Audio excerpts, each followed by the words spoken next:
Needs और wants में फ़र्क करना बहुत ज़रूरी है। नीड्स को हम नहीं हटा सकते, पर हम अपनी वांट्स को कम ज़रूर कर सकते हैं। चीज़ ਹੁੰਦੀ है कि एक इमेज स्टेटस बना लिया ਸੀ कि मैं सैकेंड हैंड चीज़ यूज़ करूँगा तो मेरा स्टेटस डाउनग्रेड लगेगा ਤਾਂ ਫਿਰ ਅਸੀਂ एनवायरनमेंट फ्रेंडली किद्दां रह सकते हैं।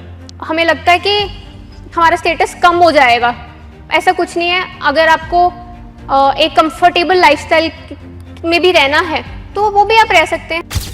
हम सब अगर अपना छोटा छोटा पार्ट भी करें जो हमें इजी लगता है करने में, तो भी हम एक अच्छे बेटर ग्रीनर सोसाइटी की तरफ जा सकते हैं। हमारी जो नीड्स बढ़ी हुई थी उसके कारण हमारा कूड़ा भी बढ़ गया है, प्लस उससे हमारा जो इन्वायरमेंट है वो हार्म हो रहा है। ਤੁਸੀਂ एनवायरनमेंट ਨੂੰ ਸੇਵ ਕਰ ਰਹੇ ਹੋ ਜਾਂ ਇੰਨੀ ਸਾਰੀ ਨੌਲੇਜ ਹੈ ਤੁਹਾਨੂੰ, ਕੁਝ ਪੜਿਆ ਇਹਦੇ ਬਾਰੇ ਤੁਸੀਂ ਪਹਿਲਾਂ? पढ़ा तो नहीं मैंने, पर बचपन से मुझे पार्क्स में लेके गए थे, ठीक है। और अगर घूमने फिरने में जाना है तो नेचर वाली स्पेसेस पे जाना है, तो नेचर से प्यार बहुत था बचपन से। और मार्केटिंग में एमबीए करा हुआ है मैंने। और जब हम जॉब के लिए जाते हैं तब मैंने जॉब में जाते वक्त भी ये चीज़ कंसिडर करी कि कोई ऐसी कंपनी हो जो इम्पैक्ट क्रिएट कर रही हो, तो वो चीज़ हमेशा फोर फ्रंट पे रही है। और अब फिर देन आई डिसाइडेड कि हाँ, मुझे अब इसी लाइन में आगे फर्दर मूव करना है, इन्वायरमेंट में ही, क्योंकि वो मेरे को फुलफिल करता है। एक तो मेरे पर्पस को फुलफिल करता है, I can contribute towards society also, plus अगर उससे छोटा सा अगर हम ब्रेड और बटर भी अर्न कर पा रहे हैं तो उसमें कोई दिक्कत नहीं है। ਅੱਛਾ, ਨਾਰਮਲੀ ਨਾ ਲੋਕਾਂ ਦੇ ਮਾਈਂਡ ਦੇ ਵਿੱਚ ਇਹ ਚੀਜ਼ ਹੁੰਦੀ ਹੈ ਕਿ ਅਗਰ ਅਸੀਂ এনवायरनमेंट ਫ੍ਰੈਂਡਲੀ ਹੋ ਕੇ ਚੱਲਾਂਗੇ ਤਾਂ ਕਿਤੇ ਨਾ ਕਿਤੇ ਸਾਨੂੰ ਕੁਝ ਆਪਣੀਆਂ ਜਿਹੜੀਆਂ ਸਾਡੀਆਂ ਜ਼ਰੂਰਤਾਂ ਨੇ ਉਹ ਛੱਡਣੀਆਂ ਪੈਣਗੀਆਂ, ਜਾਂ ਫਿਰ ਬਹੁਤ ਜ਼ਿਆਦਾ ਕੋਸਟਲੀ ਨੇ ਚੀਜ਼ਾਂ ਉਹ ਜਿਹੜੀਆਂ এনवायरनमेंट ਫ੍ਰੈਂਡਲੀ ਨੇ, ਕਿ ਇਦਾਂ ਦਾ ਕੁਝ ਹੈਗਾ ਐਕਚੁਅਲ 'ਚ? आपको ज़रूरतें छोड़ने की कोई ज़रूरत नहीं है। देयर इज़ अ रीज़न कि वो ज़रूरतें हैं। नीड्स और वांट्स में फ़र्क करना बहुत ज़रूरी है। नीड्स को हम नहीं हटा सकते, पर हम अपनी वांट्स को कम ज़रूर कर सकते हैं। तो हमें उन्हीं चीज़ों को ज़रूरत बोलना है जो एक्चुअल में ज़रूरत है। अगर हम हर हर हफ्ते शॉपिंग करने को ज़रूरत बोल रहे हैं तो वो ज़रूरत नहीं है हमारी, तो हमें वो चीज़ कम करनी है। और अगर हम शॉपिंग कर ही नहीं रहे हैं तो पैसे भी किस चीज़ पे हम उड़ाएंगे। तो इसीलिए अगर हम सोचते हैं कि एक सस्टेनेबल लाइफस्टाइल महंगा लाइफस्टाइल है, ऐसा कुछ नहीं है। वो हमारे खुद पे डिपेंड है। हम सेकेंड हैंड चीज़ें ले सकते हैं, ठीक है, उससे हमारे पैसे सेव होंगे। हम अपना झोला कैरी कर सकते हैं, उससे हमारे पैसे सेव होंगे। हम अपनी जो वांट्स हैं, जो लग्जरीज़ की तरफ ज़्यादा रहती हैं, अगर हम उनको कम करते हैं तो उल्टा पैसे बचते ही हैं। मैंने कभी किसी को नहीं देखा कि उसके पैसे ज़्यादा लग रहे हो सस्टेनेबल लाइफस्टाइल फॉलो करके।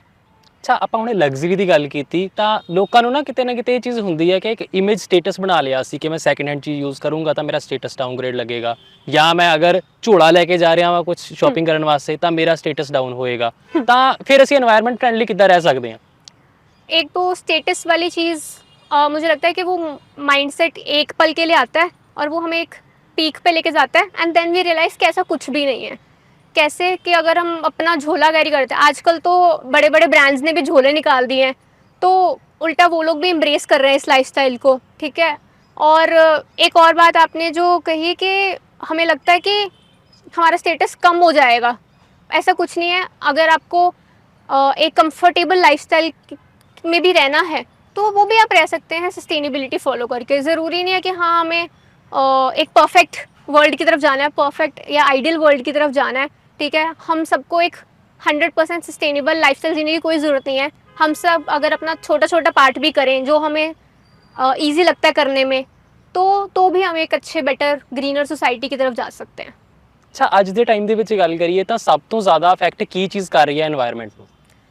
सबसे ज़्यादा जो इफ़ेक्ट करती है, एक तो हमारी जो कंजम्पशन नहीं, ओवर कंजम्पशन, कि हम ओवर कंजम्पशन के पैटर्न पे जा चुके हैं। We have our phones always in our hands, ठीक है। एक क्लिक पे हम लोग कुछ भी शॉपिंग कर सकते हैं, फूड आ जाता है, and everything's come with the packaging, ठीक है। पैकेजिंग का क्या करना है, हम फेंक देते हैं सिंपली। बहुत रेयरली हम उसको रिसाइकलिंग में देते हैं, ठीक है। और अगर ब्रांड्स रिसाइकलेबल पैकेजिंग ला भी रहे हैं फिर भी वो एक्चुअल में रिसाइकलिंग में नहीं जा रही है। तो जो सिंगल यूज्ड पैकेजिंग है प्लस जो हमारी ओवर कंजम्पशन है, that is the major reason कि एनवायरनमेंट हार्म कॉज कर रहे हैं हम उसको। प्लस हम अपना कूड़ा सेग्रीगेट नहीं कर रहे हैं, ठीक है, जिस लेवल पे वो होना चाहिए। जब हमारा कूड़ा मिक्स होकर गीला, सूखा, हज़ार्डस मिक्स होकर लैंडफिल में जाता है तो ग्रीन हाउस गैसेस प्रोड्यूस होती हैं, मीथेन और कार्बन डाइऑक्साइड। उसी की वजह से आजकल हम देख रहे हैं कि गर्मी इतनी क्यों बढ़ गई है। 50, 51, 52 डिग्रीज तक टेम्परेचर गया था जून में इस बार, तो वो पहले नहीं होता था 10 साल पहले। वो अभी इसीलिए हुआ है क्योंकि हम कूड़ा इकट्ठा करके हमारी जो नीड्स बढ़ी हुई थी उसके कारण हमारा कूड़ा भी बढ़ गया है, प्लस उससे हमारा जो इन्वायरमेंट है वो हार्म हो रहा है।